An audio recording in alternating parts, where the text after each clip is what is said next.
오늘 같이 나누실 말씀은 사무엘상 25장 1절부터 19절 말씀까지입니다. 사무엘상 25장 1절부터 19절 말씀까지입니다. 우리 14절부터 19절까지만 읽겠습니다.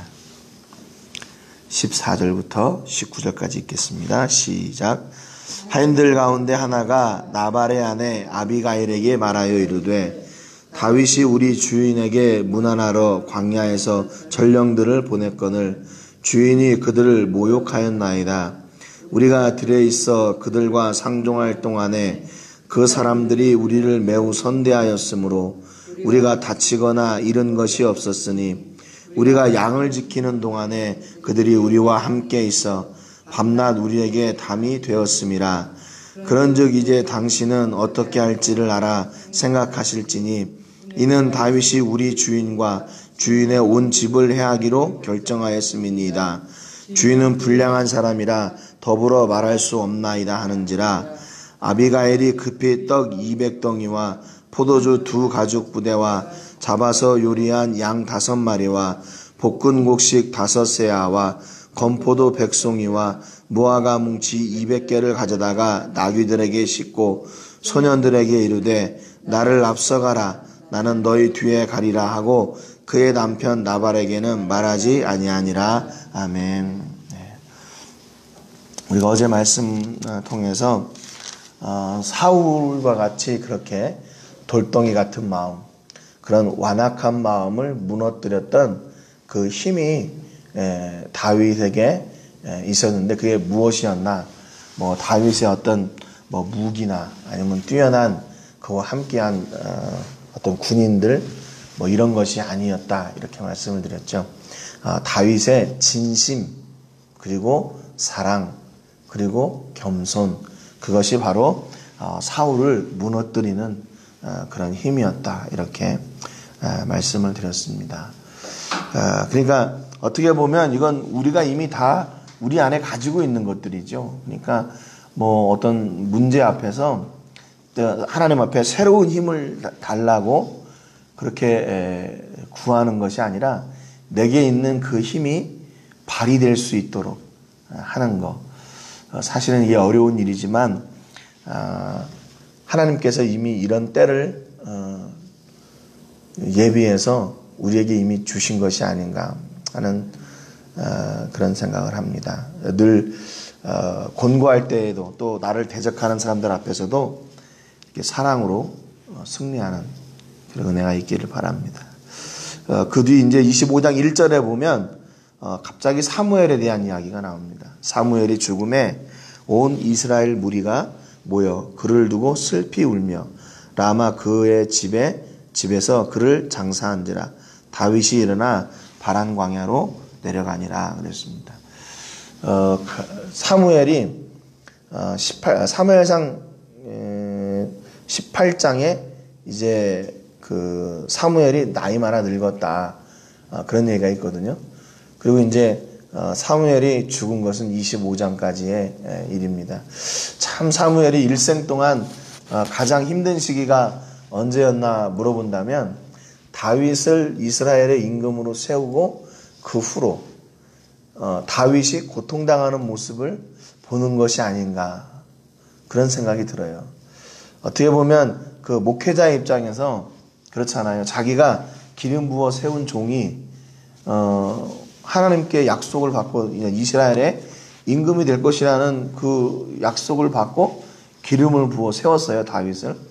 그렇다면 이제 다윗이 임금이 되어가는 과정은 이제 사울의 밑에 들어가서 이렇게 군인으로서 잘 하다가 또 거기에서 또 공을 세워가지고 국무총리도 되고 또 지방의 장관도 되고 이렇게 하면서 점점 정계로 진출해 나갔다가 이스라엘의 지지를 받고 또 사울도 그를 인정하고 이제 그 다음 임금으로 차세대 지도자다 이렇게 좀 세우고, 그런 모습들을 사무엘이 봤으면 좋을 텐데 자기가 기름 부어 세운 다윗이 계속 도망 다니는 거죠.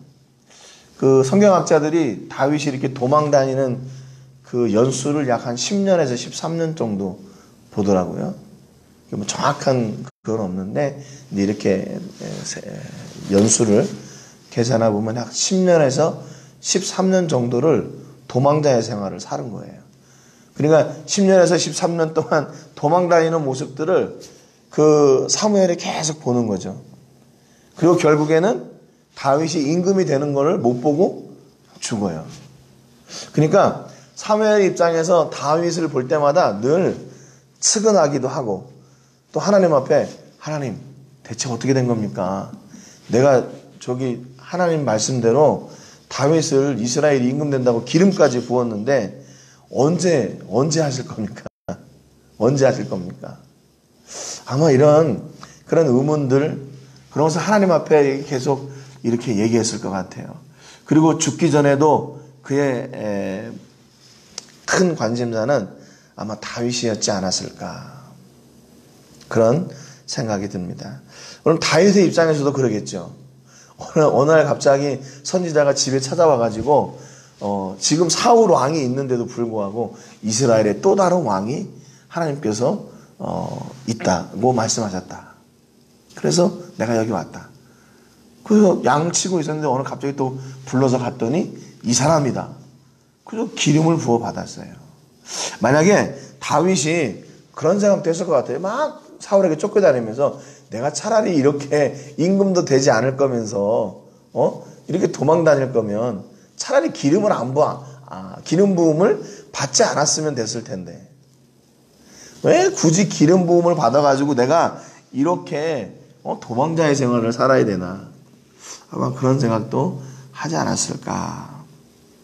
그런데 사무엘도 그렇고 다윗도 그렇고 자기들 앞에 있는 그런 문제 또는 역경 고난의 길들을 잘 견뎌내고 이겨낼 수 있었던 것은 딱 한 가지예요.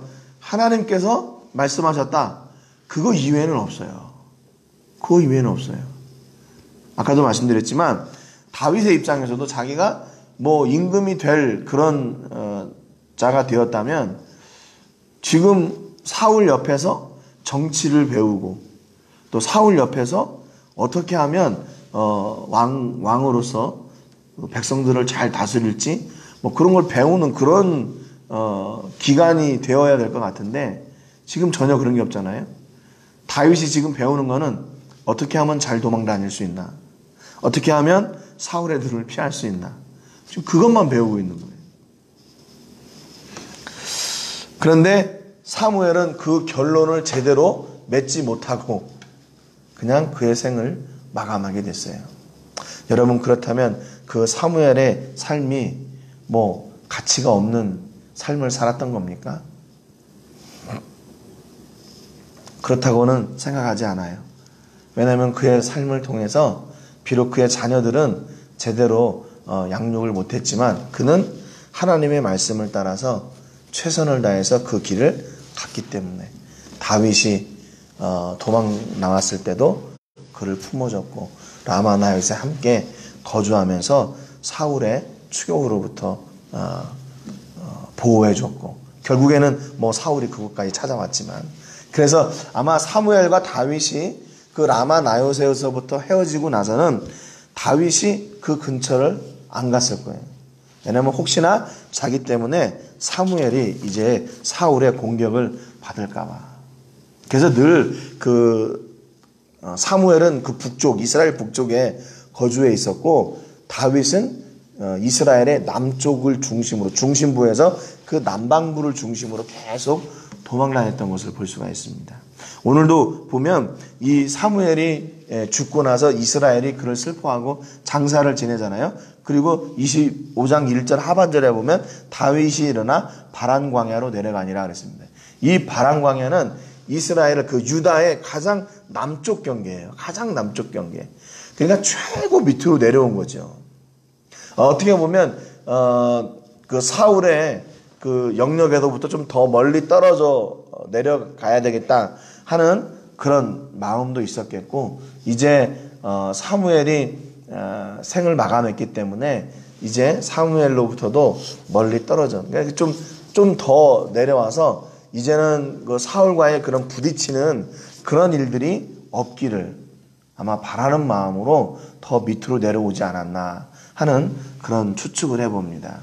그런데 이렇게 사무엘이 죽은 다음에 2절부터 보면 또 다른 이야기가 다른 사람에 대한 이야기가 이렇게 기록이 됩니다.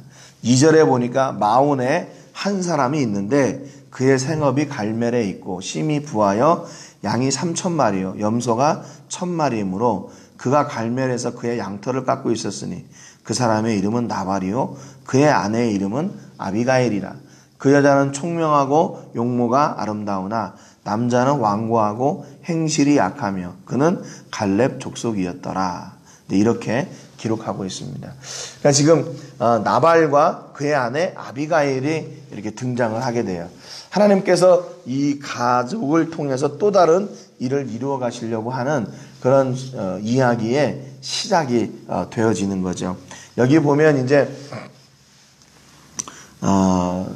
여기 이제 그 3절 하반절에 보면 나발의 그 출신이 갈렙 족속이다 이렇게 기록하고 있죠. 그런데 다른 성경에 보면 여기를 갈멜이다 또 이렇게 얘기하고 있어요. 근데 성경에 보면 다윗이 피신해 있는 그 바란 광야 그 위쪽에 있는 지역이 갈멜이라는 지역입니다.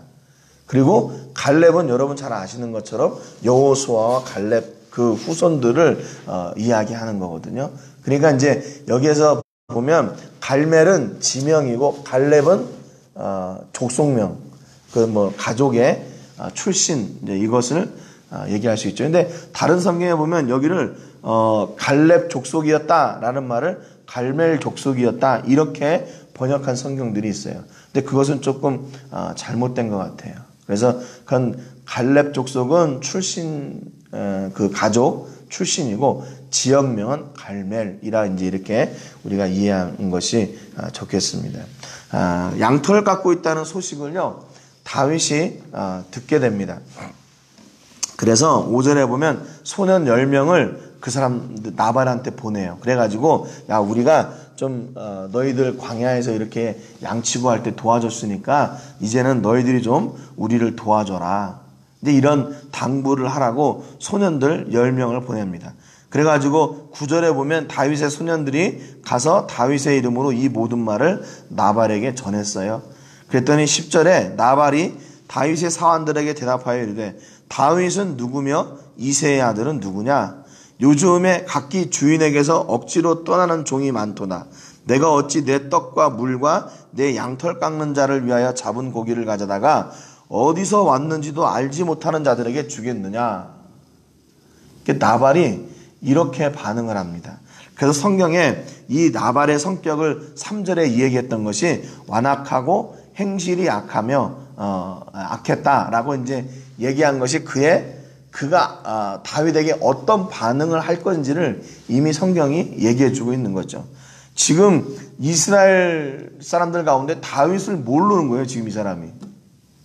그리고 그 다윗을 이야기하는데 다윗이 누구고 이새의 아들이 누구냐? 이거는 조롱하는 겁니다. 그게 누구야? 물어보는 게 아니라 조롱하는 거예요. 그러면서 요즘 종들이 주인에게서 도망하는 사람들이 많은데 내 종들도 우리가 그 종들을 위해서 준비한 것을 너네들을 줬다가 내 종들이 도망가면 어떻게 하냐? 난 줄 수 없다. 어디서 왔는지도 알지 못하는 자들에게 주겠느냐? 이렇게 아주 그냥 단박에 그냥 딱 잘라버리죠.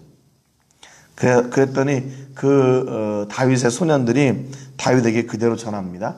13절에 보니까 다윗이 자기 사람들에게 이르되 너희는 각기 칼을 차라 하니 각기 칼을 차매 다윗도 자기 칼을 차고 400명가량은 데리고 올라가고 200명은 소유물 겉에 있게 하니라 그랬습니다.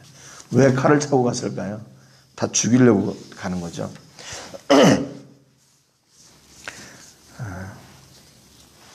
그러니까 지금 다윗이 그 나발의 가족을 아예 그냥 지금 몰살하려고 여기 보면 이제 남자들을 다 죽이려고 가는 거예요. 그래서 600명 중에 400명은 데려가고 200명은 남겨두고 갑니다. 그래서 이제 오늘 본문에 14절에 보니까 하인들 가운데 하나가 나발의 아내 아비가일에게 말하여 이르되 다윗이 우리 주인에게 문하라러 광야에서 전령들을 보냈거늘 주인이 그들을 모욕했습니다. 이 참 하인이요, 굉장히 지혜로운 것 같아요. 이 사람이 그 상황을 보고 그 나발이 다윗의 소년들에게 하는 이야기, 어떤 그런 정황들, 이걸 딱 보더니 아, 저러면 안 되는데, 그런 거죠. 그래서 모욕했다고 얘기하잖아요. 저렇게 우리가 저 사람을 우리가 광야에서 만나봐서 아는데 저 사람들이 우리를 도와줬기 때문에 지금 이렇게 양을 잘 칠 수 있는데, 우리 주인이 그 다윗의 청을 거절할 뿐만 아니라 그를 모욕했습니다 라고 그의 아내에게 가서 이야기하는 거죠. 우리가 들에 있어 그들과 상종할 동안에 그 사람들이 우리를 매우 선대하였으므로 우리가 다치거나 잃은 것이 없었으니 16절에 우리가 양을 지키는 동안에 그들이 우리와 함께해서 밤낮 우리에게 담이 되었습니다 그랬습니다. 그러니까 참 이 지혜로운 종이 있음으로 해서요, 어려움의 그 위기를 넘길 수 있는 그런 물꼬를 트는 역할을 하게 되는 거예요. 참 이런 사람들이 같이 있다면 얼마나 좋을까. 여러분, 그러니까 교회에서도 역시 마찬가지로요, 간혹 그런 사람들이 있어요. 나는 교회의 야당이다 하고 뭐 내가 교회에서 하는 거를 내가 이렇게 견제하고 뭐 이렇게 했는데, 그건 좀 교만한 거고요. 요런 사람이 돼야 돼요. 진짜 염려하는 마음으로, 같이 아파하는 마음으로 이런 충원을 할 수 있는 사람이 있어야 되죠. 나는 뭐 교회 야당에 이게 아니라 정말로 교회를 위하는 마음으로 기도할 때 하나님께서 그런 마음을 주실 때가 있잖아요. 교회가 정말로 이런 길로 가는 것이 좋겠다 하는 그런 마음을 주실 때 그것을 함께 나누는 거죠. 그러니까 여러분, 이게요, 그 사람이 교회를 위하는 마음으로 말을 하는지 아니면 그 사람이 뭔가 불평이나 원망이 있어서 하는 말인지, 그거를요, 들어보면 알아요. 저도 이제 뭐 목회 뭐 이렇게 좀 해보니까 사람들이 하는 이야기가 저 사람이 저게 자기의 욕심인지, 저게 자기 자신을 드러내고 알아주라고 하는 말인지, 아니면 진짜 하나님이 기뻐하시는 말인지, 이게 얘기하는 걸 보면요, 느껴지더라고요. 제가 뭐 신뢰하거나 뭐 그런 게 아니라 들어보면 알아요, 이렇게요. 그러니까 이 사람은 자기가 이런 기회를 통해 가지고 뭐 아비가일에게 이렇게 뭐 보여가지고 뭘 하려고 이런 게 아니라 진짜 자칫하면 다윗으로부터 공격을 당해가지고 다 죽을 수 있는 위기 상황이 온 것을 직감한 거예요, 이 사람이요. 그래서 그 아비가일에 가서 이야기합니다. 그 사람처럼 그렇게 하면 안 돼요. 우리가 그 사람들을 이렇게 박대하면 안 됩니다. 그러니까 지금 이 사람도 다윗의 그 존재가 어떤 사람인가 아는데 이 나발이라는 사람이 몰랐다는 게 좀 이해가 안 돼요. 물론 이제 뭐 그 사람은 광야에서 직접 그들을 만났던 사람들이기 때문에 그들을 만났기 때문에 좀 그걸 알 수 있겠다 하는 생각도 들지만, 아무튼 나발은 다윗을 좀 무시했던 거죠. 그러니까 이 소리를 들은 아비가일이 18절에 급히 그렇게 얘기해요. 급히 떡 200덩이와 포도주 2가죽 잡아서 요리한 양 5마리와 볶음곡식 5세아와 건포도 100송이와 무화과 뭉치 200개를 가져다가 나귀들에게 싣고. 여러분, 그 지혜는 뭐냐면 알고 행하는 거예요. 알고 행하는 거. 그러니까 이 아비가일의 종도 지혜로운 종이고, 이 아비가일도 역시 지혜로운 사람이에요. 그러니까 그 위기의 때가 지금 온 걸 알잖아요. 그러면 이거를 어떻게 해결할 것인지까지도 알고 그것을 행하는 것이 지혜예요. 그냥 어떤 위기가 왔다, 그걸 알으면 뭐예요? 그건 다 알 수 있잖아요. 사람들이 뭐 정황상으로 보면 알 수도 있는 거죠. 그런데 진짜 지혜는 뭐냐면 그 위기를 어떻게 하면 이길 수 있을까? 그것을 알고 그것을 실천하고 행하는 거예요. 그러니까 아비가일이 그 종의 이야기를 듣고, 이거 일이 큰일 났구나 라는 것을 알고, 그러면 이것을 어떻게 해야 될까 알고 급히 그 일을 행했대요. 급히. 그래서 다 준비를 합니다. 19절에 소년들에게 이르되 나를 앞서가라. 나는 너희 뒤에 가리라. 하고 그의 남편 나발에게는 말하지 아니하니라 그랬습니다. 그러니까 남편이요 좀 융통성도 없고 이해심도 없고 그냥 그 돈 버는 일에만 어떻게 보면 좀 관심이 있었던 사람이 아닌가. 그러니까 그 주변의 사람들과의 관계는 다 깨지는 거죠. 뭐.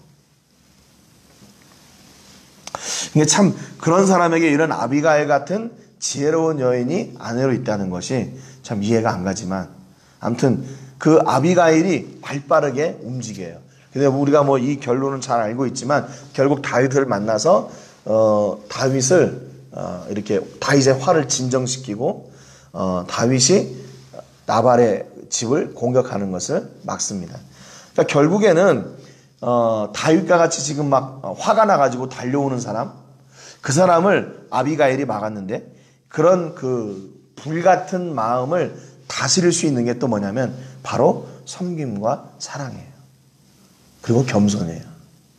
아비가일이 다윗을 만나서 죄송합니다 그러잖아요. 우리 남편이 잘 몰라서 그럽니다. 용서해 주세요. 그러잖아요. 그러니까 우리가 지난 시간에는 사울 같은 그런 악한 마음을 녹일 수 있는 게 뭔가. 오늘은 다윗과 같은 그런 불타는 마음을 그런 불타는 그런 복수심 뭐 이런 거를 잠재울 수 있는 게 뭔가.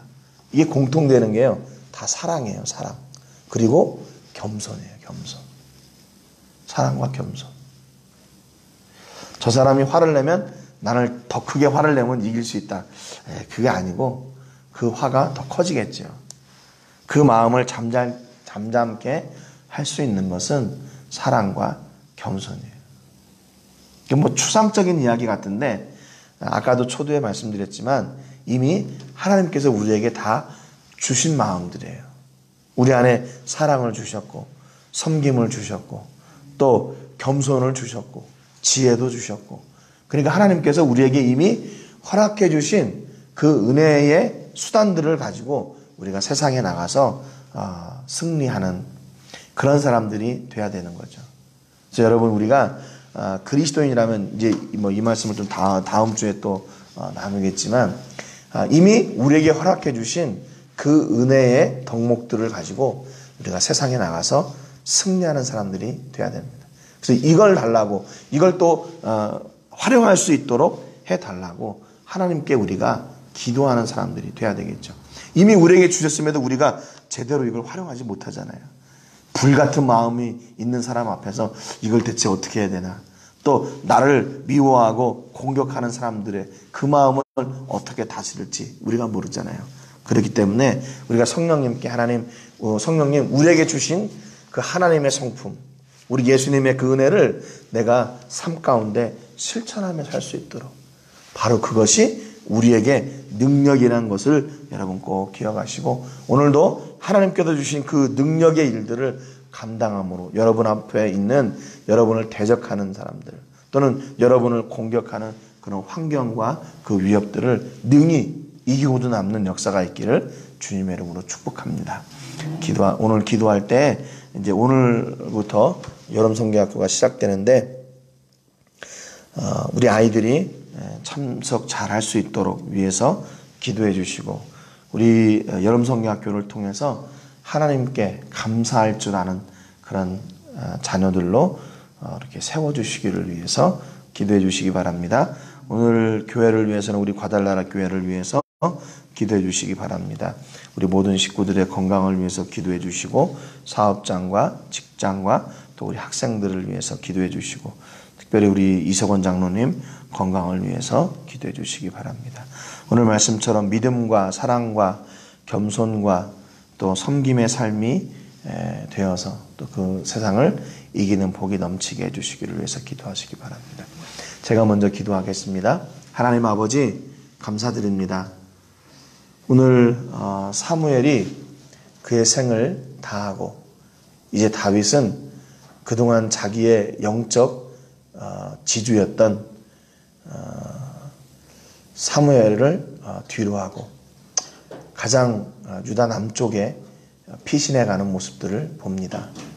하나님, 오늘 우리 삶 가운데 늘 동행하여 주셔서 우리가 어디에 있든지 무엇을 하든지 어떤 환경 앞에 있든지 하나님께서 우리에게 주신 그 지혜와 사랑과 겸손과 그 섬김과 그 은혜의 삶이 세상을 능히 이기고도 남는 무기인 것을 알게 하시고 그것을 활용하며 사는 지혜와 복이 우리 안에 있게 해주시기를 간절히 바라고 원합니다. 하나님, 우리를 대적하는 사람들 앞에서 또 복수심에 불타는 사람들 앞에서 하나님 우리가 어떻게 대해야 될지 지혜를 주시고 또한 그 일을 잘 감당할 수 있도록 저희에게 은혜도 허락하여 주시옵소서. 하나님, 우리가 이 땅에 그리스도인으로 살면서 그 길이 모두 순탄하고 평탄한 길이 되지 않는 것을 저희가 잘 압니다. 다윗도 임금이 될 것을 기대하고 기름 부음을 받았지만 결국 그는 지금까지도 도망자의 생활을 살고 있습니다. 우리가 신앙생활을 하면서 우리의 뜻대로 되지 않는 일들이 많다는 것을 저희가 잘 압니다. 그러나 낙심하지 말게 하시고 하나님의 말씀 붙들고 승리하게 하시고 하나님 말씀 붙들고 오늘도 다시 일어서는 복이 넘치게 하여 주시옵소서. 오늘부터 여름성경학교가 시작됩니다. 우리 아이들 특별히 기억해 주시고 오고 가는 길을 지켜주시고 또 여름성경학교에 참여하는 우리 아이들이 하나님께 감사하는 사람들로 세워지는 그런 복이 넘치게 하여 주시옵소서. 감사드리고 예수님의 이름으로 기도합니다. 아멘.